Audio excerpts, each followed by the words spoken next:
Güney Kore ile ilgili olarak bilinen, yanlış bilinen doğrulardan birisi. Doğru değil, birazcık sosyal medya efsanesi, internet efsanesi. Buradaki anlayış önce insan. Yani sizin bu konudaki düşünceleriniz neler? Yorumlara yazın. Bizim ülkemizde nasıl bu? Şimdi uzağı görmüyorum ben. Dedim burada bir grup insan var. Bunlar dedim şöyle çaktırmadan çekeyim de. Bunlar ne yapıyorlar dedim.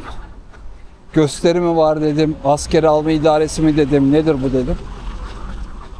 Meğerse sigara içme alanı orası. Orada sigara içiyorlar. Burası da böyle gökdelenlerin, devlet binalarının falan olduğu bir yer anladığım kadarıyla. Şöyle göstereyim. Burada yakınlarından geçerken size bir şey söyleyeceğim. Bakmayın siz. Burası çok merkezi bir yer olduğu için burada köşede kendine ayrılmış alanda sigara içildiğine maalesef Güney Kore ile ilgili olarak bilinen, doğru bilinen, yanlışlar mı denir? Yanlış bilinen doğrular. Yanlış bilinen doğrulardan birisi. Güney Kore'de öyle smoking room'lar var, evet, ama şehrin merkezi yerlerinde, ana caddelerde, onun dışında sokaklarda, barlarda, kafelerde, onların olduğu yerlerde, mekanların önlerinde çekiyorlar. Çekiyorlar demişim. Bir şey çekmiyorlar. Sigara çekiyorlar. Sigara içiyorlar. Dolayısıyla Güney Kore'de öyle yerde sigara izmariti göremezsin. Bilmem şey. Bakın buraya yazmışlar mesela. No smoking diyor. Burada no smoking. Tamam, o ileride smoking. Orada içiyorlar ama burası merkezi bir yer olduğu için öyle. Normalde hiç de öyle değil yani. Size onu söyleyeyim de ben geldiğimde biraz hayal kırıklığı oldu benim için. Çünkü bu konuda çok sıkılar, çok ciddiler diye. Ama insanlar buldukları, sokaklarda buldukları her köşe başında içiyorlar. Ha, yalan yok. En azından duraklarda içmiyorlar. Çocukların olduğu, yaşlıların olduğu, sigara içmeyenleri rahatsız edecek yerlerde içmiyorlar. Ama bir köşede mutlaka içen birilerine rastlarsınız ya da bakarsınız sigara izmaritleri var.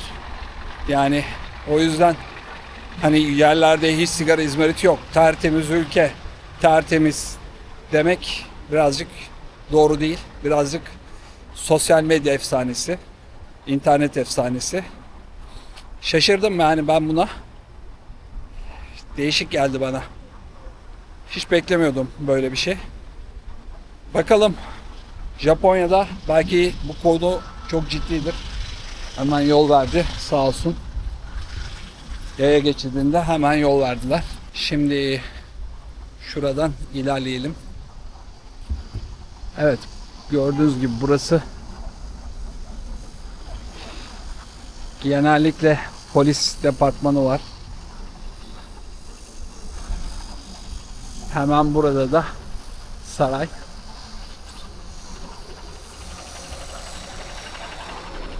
Burada tabii tuvaletler de var. Tuvaletler şehrin her yerinde.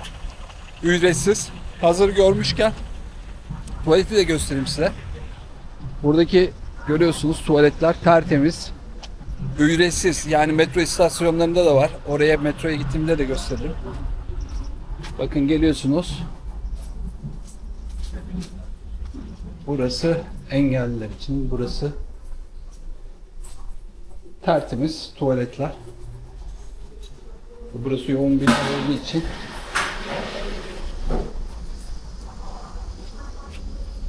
dolu bütün tuvaletler. Burası kadınlar bölümü. Burada kadınlar için, engelliler için. Keza burada da engelliler için. Yani buradaki tertemiz tuvaletlerde hiçbir ücret isteyen yok. Sürekli temiz, sürekli temizleniyor. Aynı şekilde havalimanlarında da o kadar çok tuvalet var ki. Metrolarda var. Mesela biliyorsunuz İstanbul'da, İzmir'de metrolarda sıkışıyor. Yani bunlar insanın doğal ihtiyacı.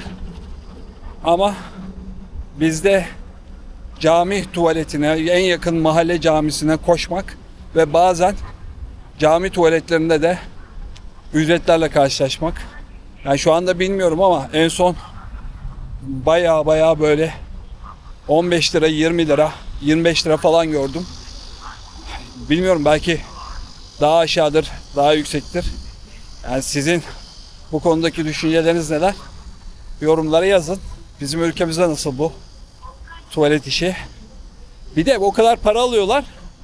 Hani anlarım ama tuvaletler de pis. Sabun yok.